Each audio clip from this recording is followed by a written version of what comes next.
Hi. Today what we're going to do is to talk a little bit about the longevity of the Constitution. Why has this document lasted as long as it has when other democratic constitutions have failed? I will also give you a heads up that this is actually your essay question. Why has our Constitution lasted and others haven't? There are 5 basic reasons. You'll see 6 listed, but one of them can kind of fall under another. And combining that with the amendment process and the fact that the Constitution is written in a gray and vague writing and an elastic clause. So this is a really important concept that we're going to have you take notes on. So if you'll take out a sheet of paper, and what we're going to do is we're going to take notes on the 5 principles of the Constitution and why it's lasted so long. The first reason is popular sovereignty. Popular sovereignty is basically the first 3 words of the U.S. Constitution. We the people. People are ultimately the ones that are in charge. They're the ones that vote. We decide who rules, who doesn't by the election. And the concept of democracy is that majority rule with the minority having the rights to speak. So popular sovereignty, we the people, a fundamental principle of why our Constitution has lasted so long. A second principle of why the Constitution has lasted as long as it has been the concept of federalism. Federalism is a waltz that is sharing the power between the national and the state governments. Each branch of our government, the national, state, and even the local, each have its own powers. And the reason that I call it a waltz, like what you see over here in to the left, is that it's like a 1, 2, 3, 1, 2, 3, 1, 2, 3. Sometimes the national government leads, for example, in the area of declaring war or dealing with foreign powers. Sometimes the state government leads, and they are the ones that are in charge in the areas of like licensing and education. Rarely do local governments lead because they are really an arm of the state governments. Federalism is a really key idea. And the idea of federalism is that there are different kinds of powers. The first one are called federal or national powers. The federal or the national powers are just that. They're called delegated powers. And a delegated power is a power that is given to the federal government. A delegated means it's given to Washington, D.C. and not to anyone else. Delegated means that it's written down.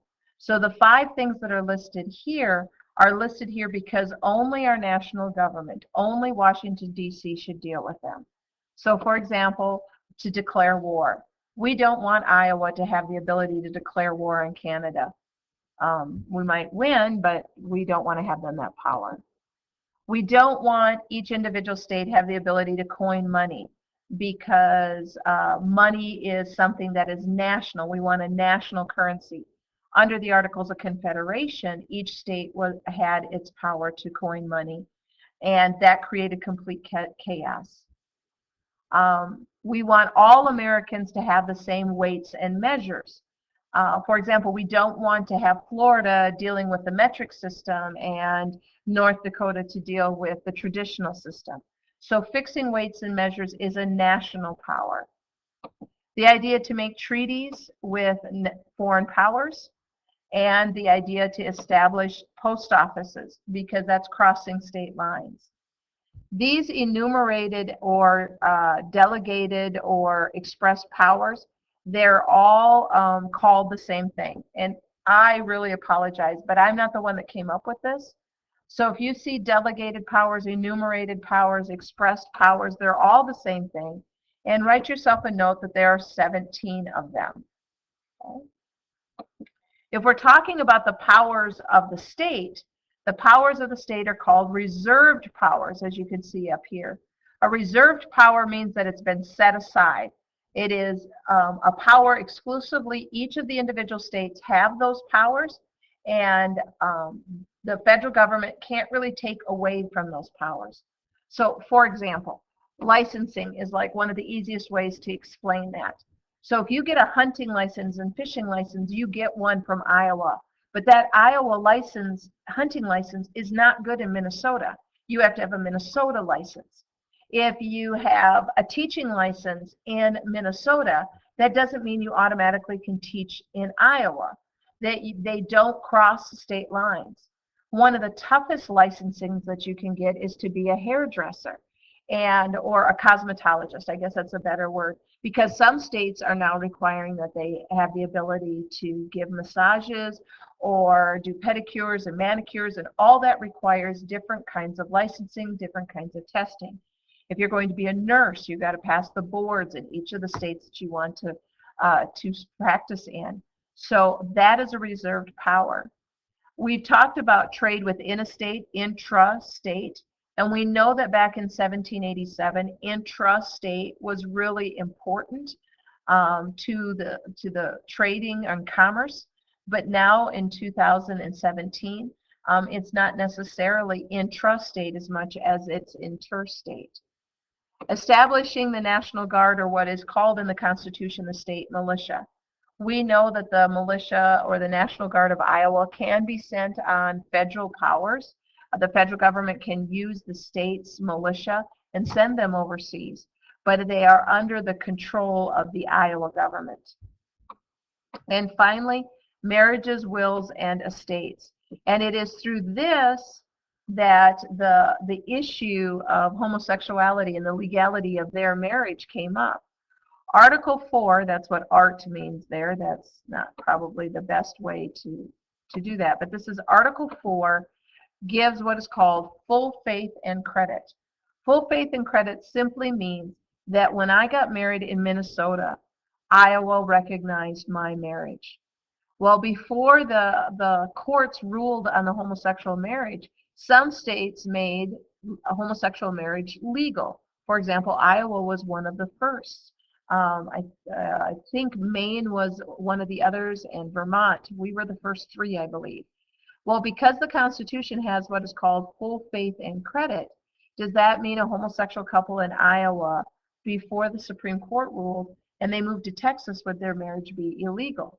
And the answer to that was yes, until the Supreme Court ruled that under the full faith and credit clause in Article 4, saying that you have to recognize that license, that is the way homosexual marriage became legal in all 50 states.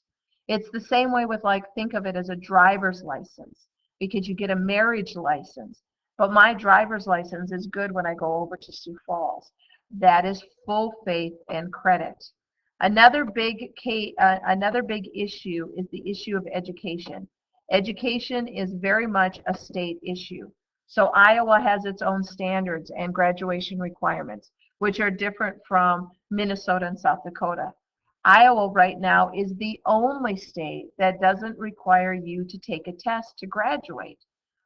They just say that you need to fulfill the obligations that your school district has established.